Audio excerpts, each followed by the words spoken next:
Well, hello and good morning. I am Kenny Polcari, your host of the party, and today is Thursday, February 20th, 2025. And here are the things you need to know to get your day started. Well, they just cannot hold her back. The S&P makes another new high in 2025. The FOMC minutes reveal all members are now on hold. Defensive sectors were the gainers yesterday, so that's telling a little bit. Palantir, which is a defensive kind of stock, gets really banged up. I just hope it gets banged up a little bit more, right? Toll Brothers says that rates are crushing demand for new homes. Okay, and what do we have for dinner tonight? We're going to have the grilled pork chop with sweet vinegar peppers. So delicious and so easy to make. Look, the S&P closed at an all-time high for the third time in 2025, moving further into uncharted territory as investors look past all the tariff threats, the ones that the legacy media were creating all the hysteria around, the ones that were going to cause the economy and the stock market to crash, the ones that were going to lead to trade wars on every continent, escalating all forms of economic instability. I could go on, but you get the picture, right? Apparently, investors are not concerned at all about any of this as they take stocks higher and higher because the economy remains resilient and robust. And then you toss in the fact that the latest FOMC minutes did nothing but confirm what I have been saying all along. The Fed minutes officially put any rate cut on hold until the stubborn inflation picture improves. Every single member voted for a pause, full stop. Now, recall one thing. Inflation was moving lower. We were getting closer to that elusive 2% target. But then recall how they cut rates by 10% or 50 basis points back in September, weeks ahead of the election, in a move that many of us thought was a mistake, if not political. Why? Because there were still hints of underlying inflation. I said it and many others said it as well. Images of a repeat of the late 1970s comes to mind for all of us baby boomers when the Fed prematurely cut rates because they thought they had slayed that monster, only to realize that all they did was feed the beast. Those premature cuts caused inflation to not only rear its ugly head with a vengeance, it came back even worse, right? Even higher than it had been prior. Now, we discussed this. Go back and look at all my comments. Go back and look at the notes we made. I was like a broken record. And so, here we are. And you know why? Because inflation is no longer in decline. PPI for the last 3 months has been ticking up. CPI last month ticked up. 3-month readings for both the PPI and CPI are now running at 4.5%, well above the target. So that is up. That is not down. So for all those people who keep telling us that we're going to see multiple rate cuts this year, I would say, wake up. Now, while the markets are still pricing in a single rate cut in September, which got pushed back from July, with the possibility of a second one later on in the year, I'm going to say, don't go betting the ranch on that just yet. Now, to be fair, stocks were a bit weaker yesterday morning, right? After creating that second new high of 2025 on Tuesday. It just felt like we needed to digest the recent push, which we still do, which, by the way, would be very good for stocks if we kind of retreated a little bit and churned lower, right?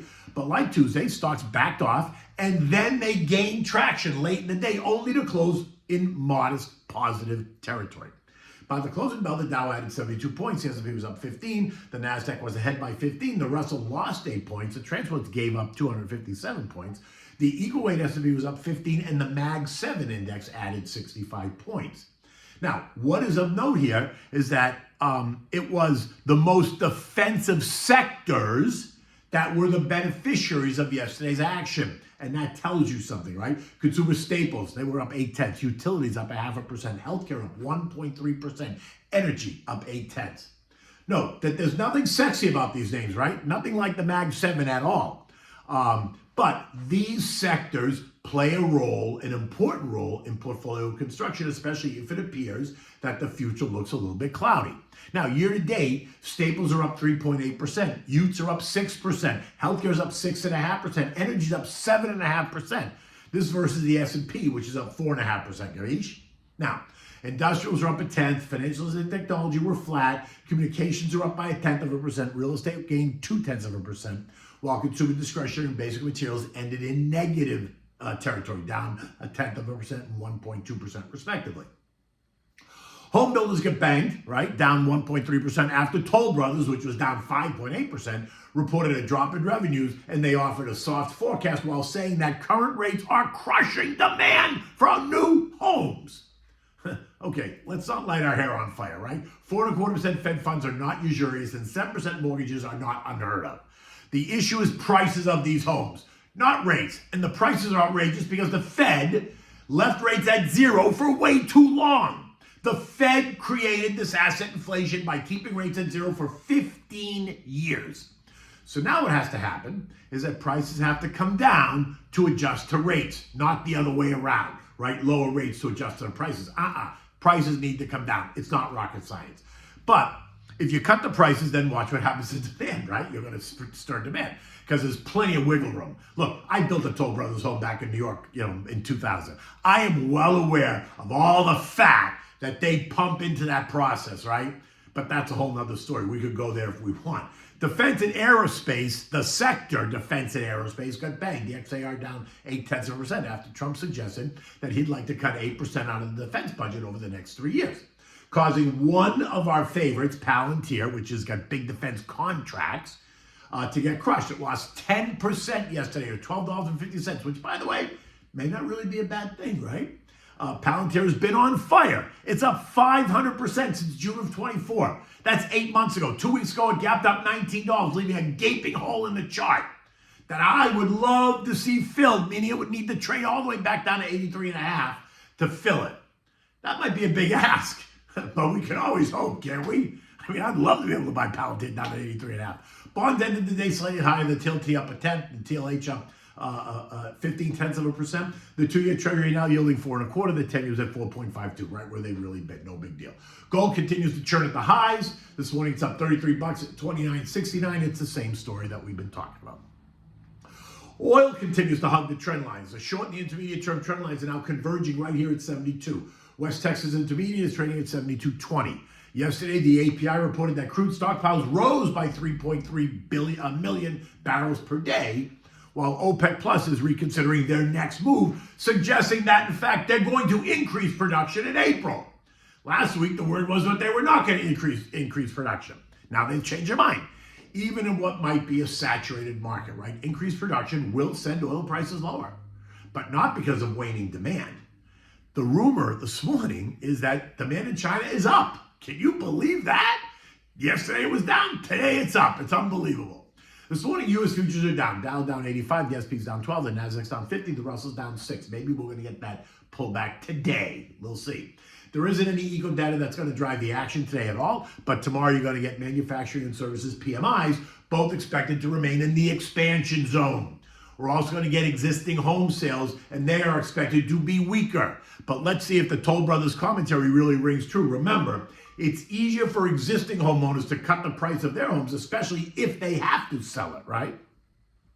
Next week is going to bring us new home sales, and they are expected to be down 2.7%. But again, is it because prices are too high, or is it because rates are too high? It's like the chicken and the egg. Which came first, right? Is it prices or is it rates? I'm in the camp that it's prices that are too high, right? But let's see. And by the way, don't forget, Toll Brothers can throw in a bunch of freebies to make it look like you're getting more value for your money. Who are they kidding? Who are they kidding? I just wish they would stop whining. Oh my God, stop with the whining already. European markets are up this morning as investors there assess the latest data points and the possibility that the Fed will do nothing going forward. Earnings season is coming to an end, and there are no eco data reports across Europe today to kind of watch and pay attention to. The S&P closed at 61.44, is up 15 points. And again, this morning, futures are pointing lower. I'm still in the camp like I've said. I've said it that it feels a bit tired up here. So I expect the churning to continue in the 6,061.50 range, right? I'd like to see it churn lower. I just hope they let it.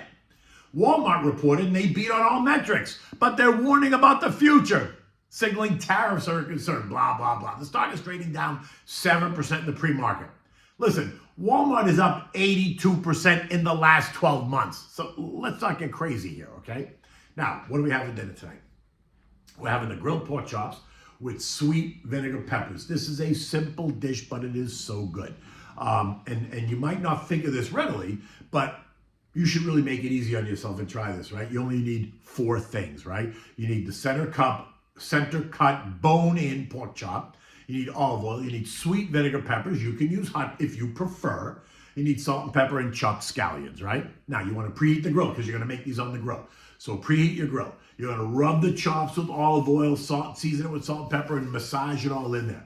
Then when the grill is nice and hot, place the chops on the grill, sear it on one side for 3 minutes, then flip them over and continue cooking for another 3 minutes. Again, depending on the thickness, right?